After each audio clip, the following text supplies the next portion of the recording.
യുനെസ്കോയുടെ 2015 Asia Pacific പൈതൃക സംരക്ഷണ പുരസ്കാരത്തിന് തൃശൂർ വടക്കുംനാഥ ക്ഷേത്രം അർഹമായി. ഏഷ്യ പസഫിക് മേഖലയിലെ 12 കേന്ദ്രങ്ങൾക്കാണ് പുരസ്കാരം പ്രഖ്യാപിച്ചത്. ഇതാദ്യമായാണ് കേരളത്തിൽ നിന്ന് ഒരു ക്ഷേത്രത്തിന് യുനെസ്കോ പുരസ്കാരം ലഭിക്കുന്നത്.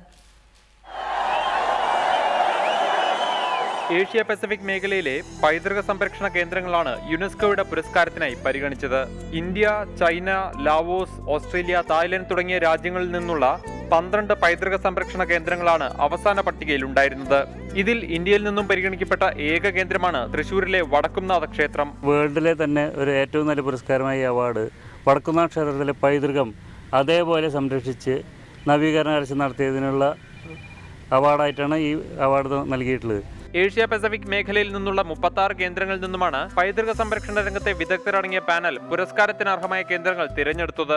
ഇന്ത്യയുടെ പരമ്പരാഗത വാസ്തുശാസ്ത്രത്തെ അടിസ്ഥാനപ്പെടുത്തി രൂപകൽപ്പന ചെയ്ത വടക്കുംനാഥ ക്ഷേത്രത്തിന്റെ സംരക്ഷണത്തിനാണ് പുരസ്കാരം നൽകുന്നതെന്ന് ജൂറി വിലയിരുത്തി. സാംസ്കാരിക പൈതൃകം സംരക്ഷിക്കുന്നതിനായി വ്യക്തികളോ സംഘടനകളോ നടത്തുന്ന ശ്രമങ്ങൾക്കാണ് UNESCO Asia Pacific cultural award നൽകുന്നത്. 50 വർഷത്തിലേറെ പഴക്കമുള്ളതും 10 വർഷമായി സംരക്ഷിക്കുന്നതുമായ പദ്ധതികളാണ് പുരസ്കാരത്തിന് വേണ്ടി പരിഗണിച്ചത്. റിപ്പോർട്ടർ, തൃശൂർ.